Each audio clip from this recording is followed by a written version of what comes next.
Hello everyone, it's time for our PlayStation 4 review.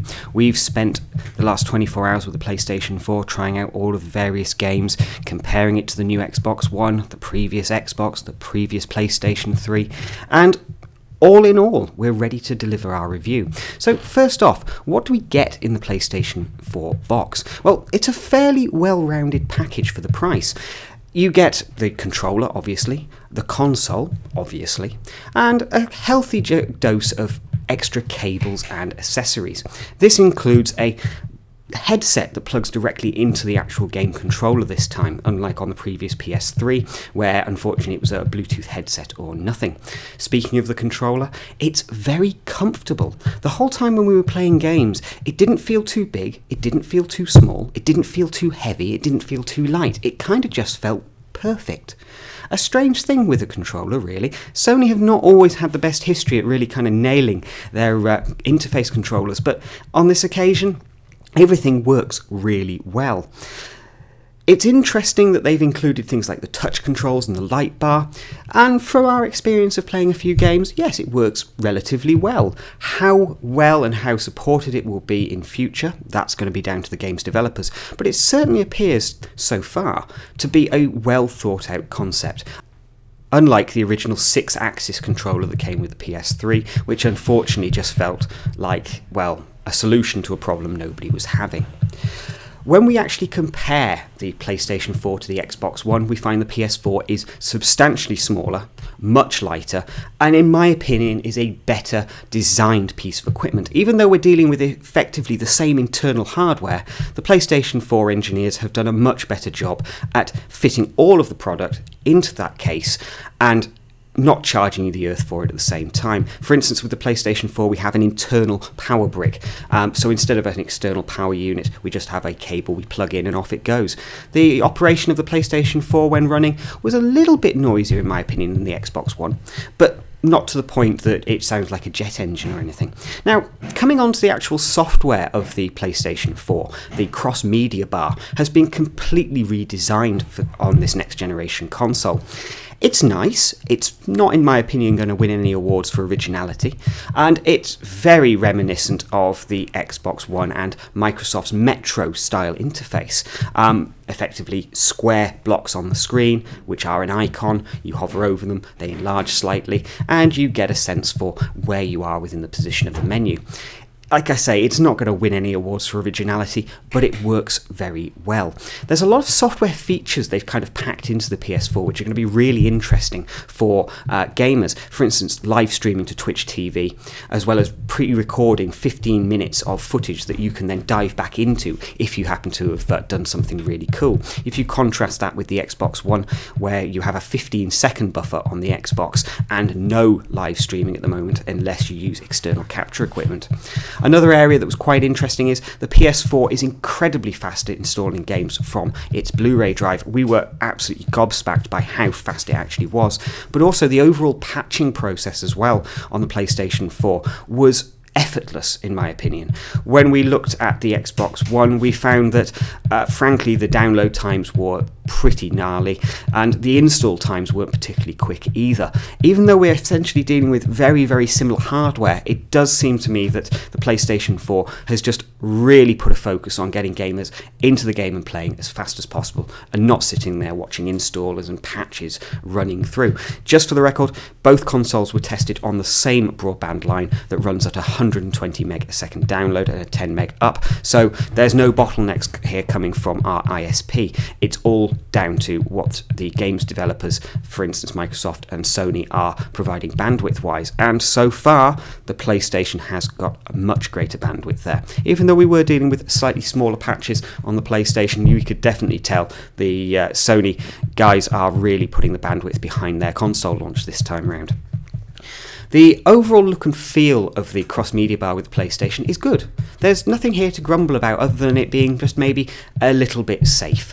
there's a lack of information on screen that could, have been done a little bit better. It would have been nice to have some sort of hover over context so that we can get a better sense of what's in each of these games listings within the Play Store, for instance. But overall, nothing major to grumble about here. We really did find that the colour reproduction coming out of the PlayStation 4 was really good. The graphics are true to life colour-wise.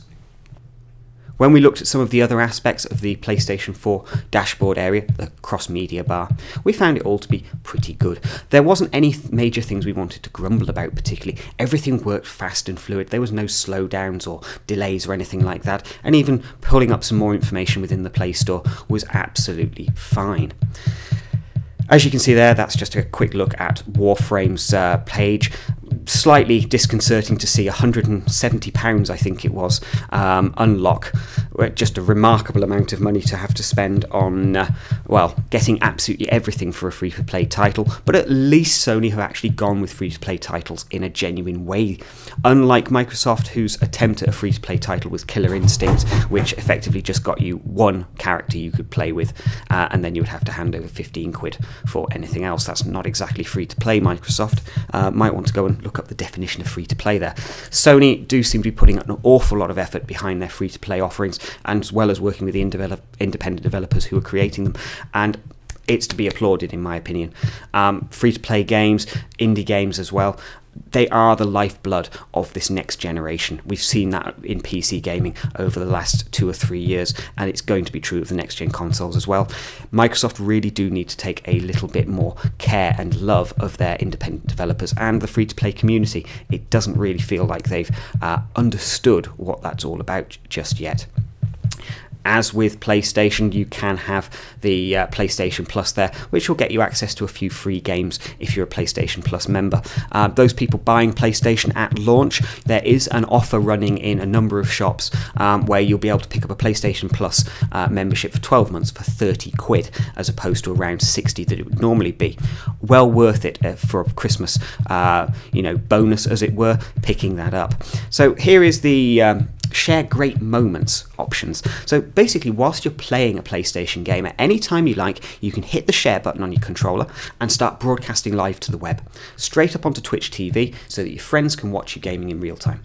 You can also record clips that you can upload yourself to Facebook as well, and also post to Twitter if you'd really like to. It would have been great to see a YouTube option here. I don't understand why Sony didn't do a deal with Google, but looking at both of the consoles, it does seem that there's not really the kind of integration with Google services that we might have come to expect, YouTube being, the biggest video site on the web. There just doesn't seem to really be the support there. We do have the YouTube apps that allow us to watch YouTube content on our games consoles, but we don't have those sharing features at this point, and that feels like a bit of a missed opportunity in my mind.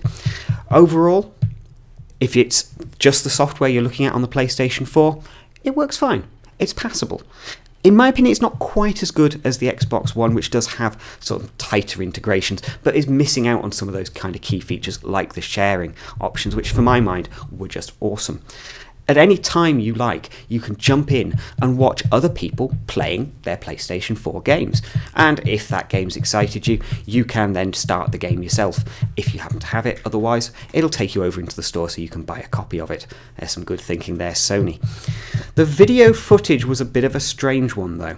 There's obviously an awful lot of compression being added into the video footage so it can be streamed live without impacting on either the performance of the game's console or impacting on your bandwidth that you have available from your ISP.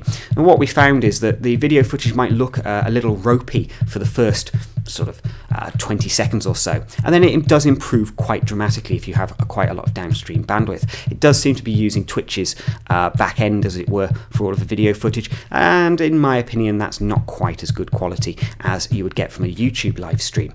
That said though, if you're just wanting to take a look and see how somebody else is playing a particular level, or how you yourself are getting on against your friends, then it's more than passable, and it certainly looks great on a television set with just a little bit of macro blocking, kind of pixelating the image just a little tiny bit. As you can see here, this is KillZone Shadowfall, just a phenomenal game, really. We've got some more footage of that coming up from our live play. This is just a bit of pre-recorded that we pulled down directly from PlayStation's live stream, just so you can see how the live stream functionality works. As you can see, you can scroll right the way through all sorts of games that are available on PlayStation now and jump in and play. But we did find occasionally this. Nothing going on. Whether this is the person who's streaming simply going and taking a break and leaving their console running, not too sure. That's what it appeared to be to us. It didn't certainly appear to be a frozen console or anything like that. But as you can see, you can scroll through all of this different content, you can search for content by particular games, and you can enter the comments and chat with people as well whilst they're gaming. It works very well, and one of the great things about this is how much of a community it really does feel like it's fostering. On the PlayStation 3, community was kind of a dirty word in some respects. It wasn't something Sony seemed to all really care about with their games. Now we have it integrated directly into the console layer.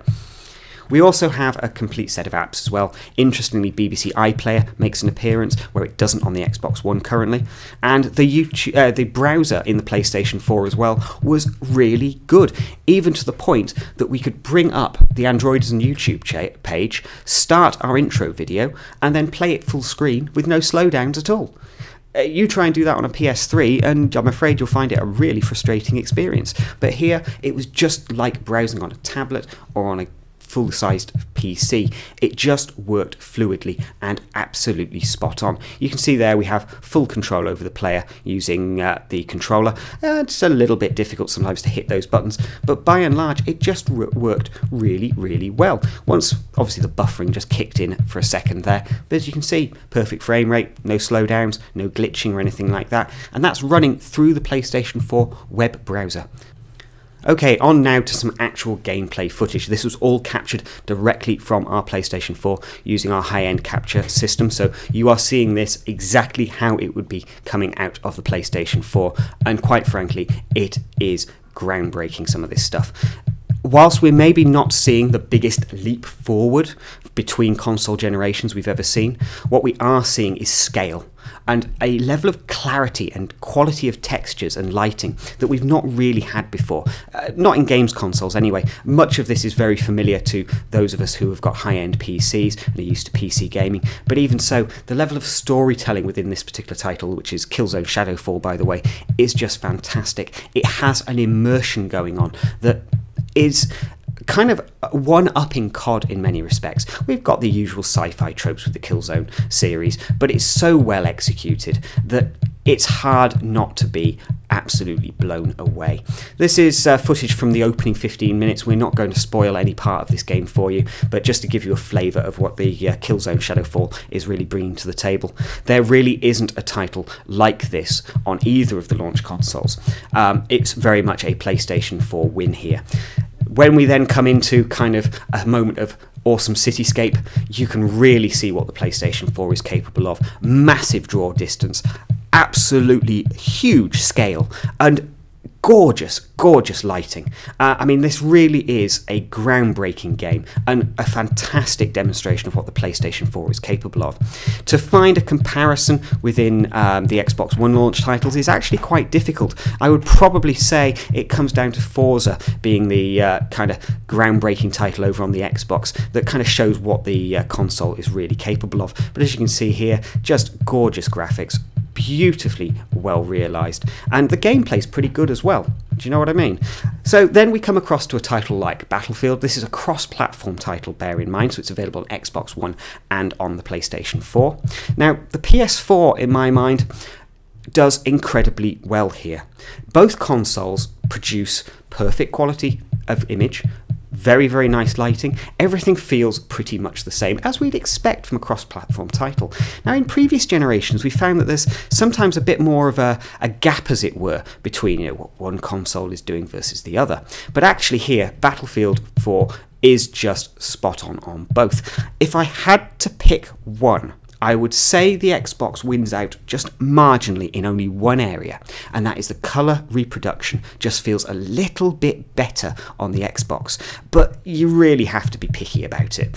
And again, if you're looking for the best image quality and you're sitting 2 inches away from your television set squinting, then that's the PlayStation. The PlayStation has slightly crisper graphics, but you have to be sat very close to the screen. When we've been doing it in our standard home setup, we found you cannot tell the difference which console is which unless you're holding the controller. It's as simple as that.